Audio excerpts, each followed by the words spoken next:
we saw Tim Weiser, Deputy Commissioner, COO of the Big 12, make some comments that were in direct contrast. I mean, stark contrast to what Brett Yormark had just gotten up on the podium and said, hey, we're going to celebrate Texas and Oklahoma. He said Texas is leaving because they want to lose to Alabama instead of K-State, and that Oklahoma was the reluctant bride in the situation.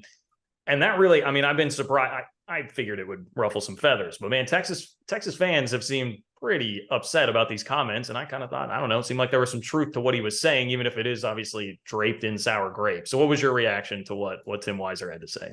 Yeah, great job getting him to talk. I think Tim Weiser's been around longer than Brett Yormark. So I think he encapsulated the frustrations / bitterness of the rest of the Big 12 that's getting left behind. I thought that there's largely some truth in it. Obviously, it was told with a biting way. But I do think that Texas, and I know Oklahoma, whether they were the reluctant bride or not, we can get to, but to join the SEC is exciting. The new teams are exciting, and there's all these big, huge brands coming. And it doesn't necessarily mean, obviously Texas was losing to Kansas and losing to, just everybody's beating them through the years. It's not necessarily that, or really something against those schools. It's just, hey, if you can get Alabama to come visit, and you get LSU to come visit, and Florida and Tennessee and all these big, huge names and be part of that, it's a jolt of excitement for the fans. And so now putting it as they'd rather lose to Alabama than Iowa State and stuff is, of course, pretty funny. But I do think there's a bit of that where it's like, hey, if we lose to them, at least we're losing to teams that maybe we shouldn't beat. And if we beat them, we're going to beat great teams, not, hey, we're just beating the teams we should beat. So I actually think there was a lot to that with Texas. Texas does not need the money. No one's ever been at Texas, been around Texas football, anything to do with the University of Texas, and said, boy, if only they had a little more funding, only they could get a couple bucks around here, this place might do pretty well. If anything, they got too much money. So there's all that. And then, was Oklahoma driving this? Now, the SEC says they were, but I think Oklahoma was more content than Texas. But looking at the leaves and saying, hey, look, if Texas goes, the SEC is going to bring somebody else, and it might as well be us. The writing's on the wall. We're not going to be here without Texas, because quite honestly, they might have taken Oklahoma State, or they might have taken whatever, Texas Tech or somebody else, and you say, forget it, we're going with them. So I don't think there was a lot of, I think it was a biting comment and done on in a certain way. And that's kind of from those of us away from it, the fun part, but I do think there's something to it.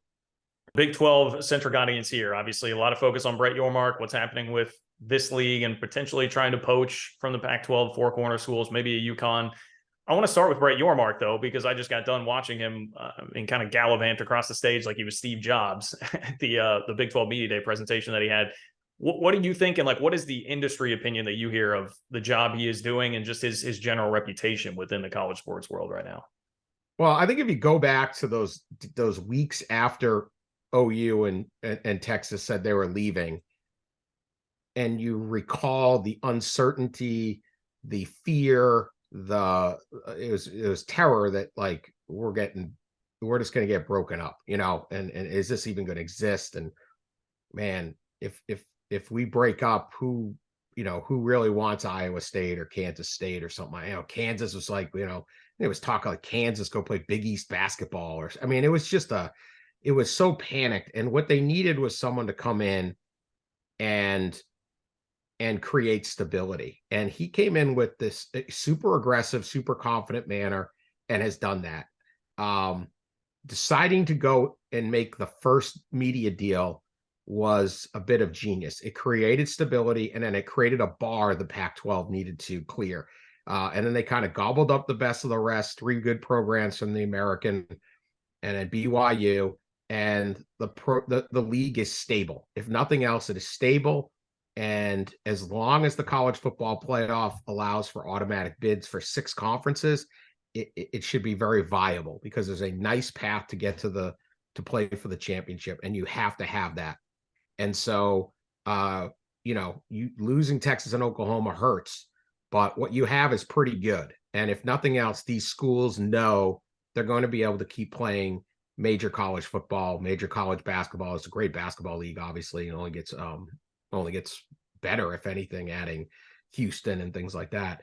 But you just have a good situation. And so a lot of what he does is creating energy and, ideas and action, but it made the Big 12 aggressive, put them on their front foot rather than reeling and just trying to hold off everybody else. And so I think he was the absolute perfect guy at the perfect time by acting non-conventional, because this wasn't something convention could handle. Yeah, couldn't agree more as far as that goes. Do you foresee a world in which he could propel this to being the third best league in the country, which obviously seems to be the race now because no one's catching the SEC and the Big Ten? Maybe. The ACC is still pretty good, and they still have Clemson, Florida State, Miami. They have some programs that have hit highs that I don't believe any program in the Big 12 has before. I don't know. I guess TC just made the title game, but Florida State and Miami. These are right. Clemson. These are programs that have shown they can be dynasties. So I don't know if they're third, but they're in there. If nothing else, they're not going to get poached. I don't think they're going to get these Pac-12 schools. I don't think those schools really want to go. I don't even think it makes any sense for them to go. I wouldn't touch UConn. I don't really know what that's all about. I would let this cook a little bit and know that you're pretty much you're pretty safe, that no one's going to leave. And let's see how things kind of play out and where it goes. I think the biggest thing going forward after this is in 2 years, there's a 2-year agreement on this expanded playoff, is making sure that there are 6 automatic bids in the long-term future of the 12-team playoff. As long as you have that, you have something you can really go on.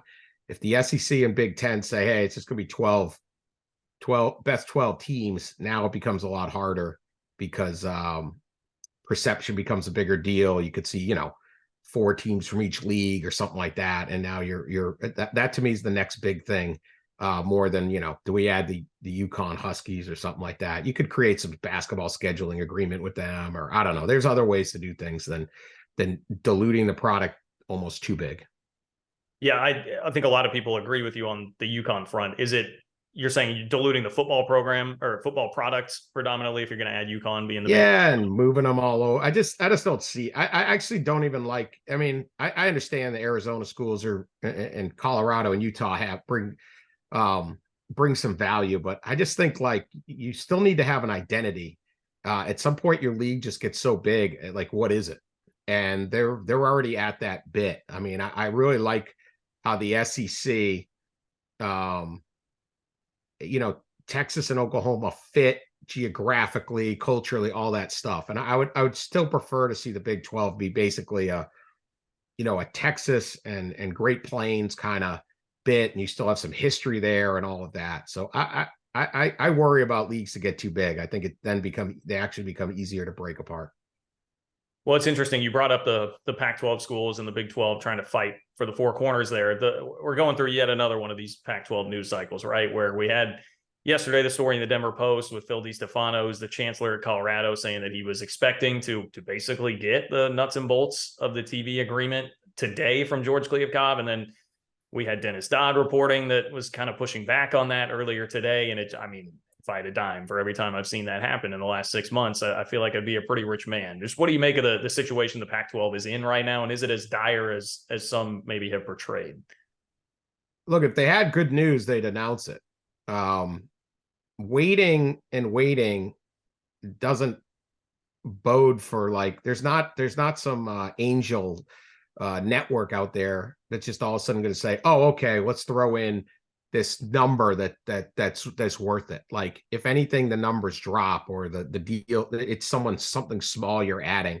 I don't know what they're waiting on. I guess we'll find out when the whole deal is done.